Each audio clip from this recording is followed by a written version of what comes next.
knock on wood somewhere. Okay. Which can only mean one thing. Actually, can mean several things. As in, do it the right way. To be determined. I left myself notes because I forget shit like that. Operation Big Red Rocket of Love.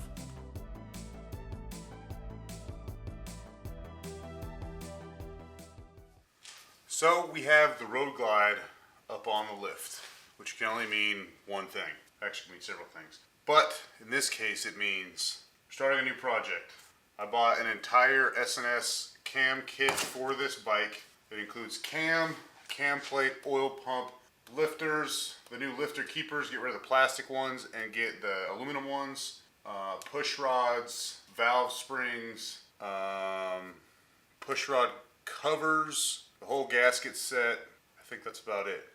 According to the dyno sheets on S&S, this thing should be making about 110 horsepower, 115 pounds of torque. To be determined. I do have a fuel pack on this bike, so I will have to get in there and download a tune for this. Other than that, I've never worked on an M8 to this extent before, so it's going to be a hell of a learning experience. But I do have a manual from eManuals Online, who happen to be a sponsor of the channel. We finally got a sponsor. Hooray!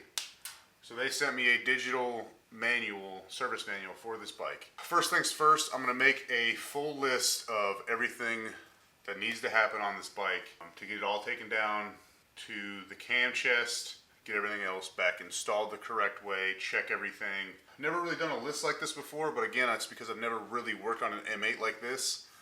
Twin cams I'm very familiar with.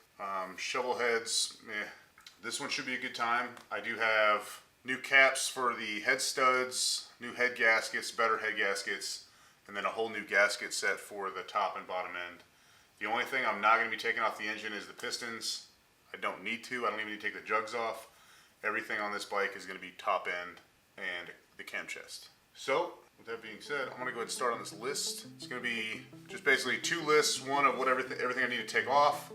I'm sure I'm going to miss a few things because there's a lot of sensors and stuff up in the intake manifold that I'm not used to, as well as the engine mount right here on the front jug and the cam sensor and whatever other these sensors are.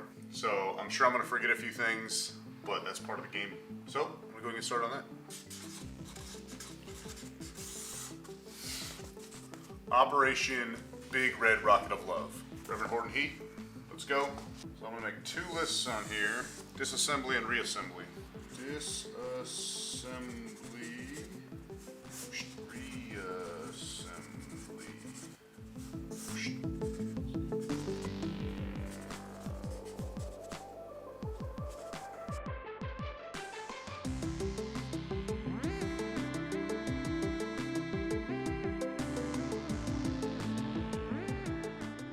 So as you saw, I just wrote the list down and then I kind of went over everything. So what we have, very rough idea of what we're doing. It's very simplified. Gas tank, exhaust, saddlebags, and right floorboard coming off. Batteries that get disconnected just because all the sensors. Okay, then we get to the engine, rocker covers up top, rocker arms, breathers coming out, push rods can then come out, and the push rod covers can pop off.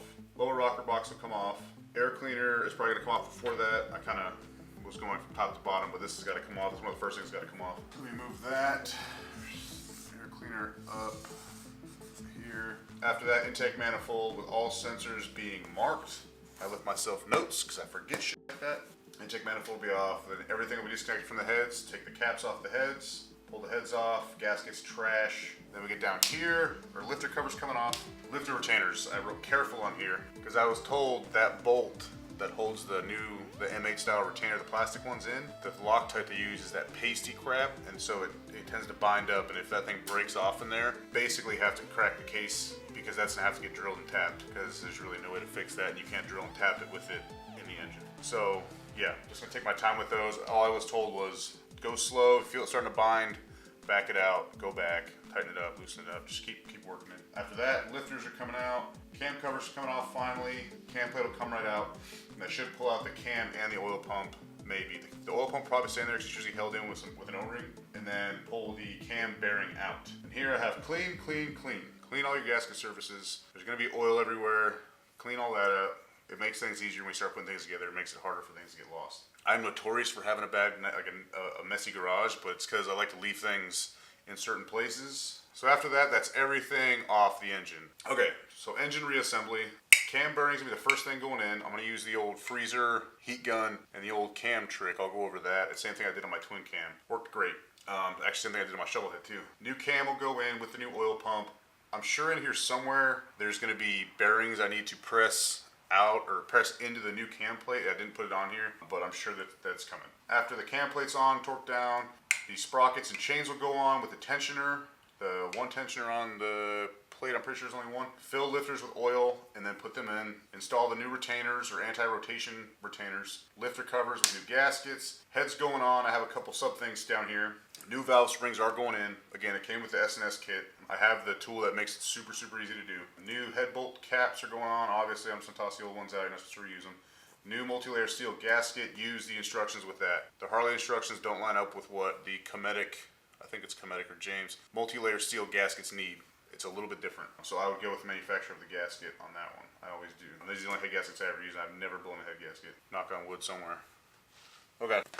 Okay, after the heads are on, intake manifold's going on. I kind of forgot about that, so I threw it on the side there. Not putting the air cleaner on yet because I need all this room in here, as much room as I can get to everything and tension everything and set spacing and all that crap. Speaking of, after the intake manifold, lower rocker box goes on. Install push rods and covers. I got that shit mixed up on here. And then the rocker arms will go on and the breathers. I put on here set height for push rods right here and then be methodical about it, as in do it the right way.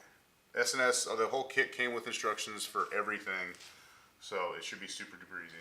Top rocker covers goes on, that's the engine put back together. Just gotta remember to connect all sensors and injectors after I've marked them all. They should, for the most part, be kind of idiot proof, like there should be different types of connectors. I don't know for sure, but that's how I've seen a lot of engines done, is that there's a lot of connectors in one place. They usually make them all different, so you can't really fuck up putting them back together. Intake filter and cover, floorboard back on, so that's pretty much this whole area put back together. Or install exhaust and heat shields. Gas tank's gonna go on. Don't fuck up the O-rings. Every time I've messed with one of these fuel injected bikes, the O-rings on these things love to bind up and get ruined. Luckily, because of that, I have a few sets. So if I do fuck it up, it's not that bad.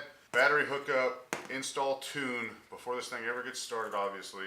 Seat and saddlebags will be the last thing that goes on because I don't need any of that stuff to start and run this bike with the new tune and do all the things I need to do with the ECU. Check, double check, and then fire her up. This is my road trip bike. Like, this is the bike I put a lot of miles on. This whole thing I'm doing is not supposed to be so it's like a performance bagger. I want it to be a reliable, little bit of power, get up and go bike, especially at highway speeds, which is why I went with the cam I did. And this does fix an issue that is known on these earlier Milwaukee 8s. They have a little bit of a fuel something issue, something to do with, I think it's like the pickup's location or something, I don't know.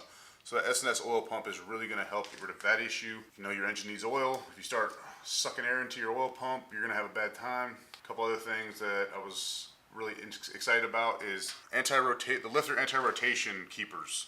The ones stock are plastic. I've heard they can break, and then if your lifter is just kind of flopping around or spinning around, it's going to cause you some issues. The S&S one comes with some really nice like black anodized aluminum ones. Not that you can see them, but they are aluminum, so they're going to be a whole lot stronger. Does come with new push rod covers. Valve springs, not needed, but I have better valve springs, so I might as well put them on. And then there's a couple of things I just need to tidy up while this bike's apart. There's some wiring for these new lights. I gotta rerun, and I'm trying my hardest to redo the gas tank on this thing. There's this badass old like 30s Art Deco decal I want to put on it. It would look good on this red.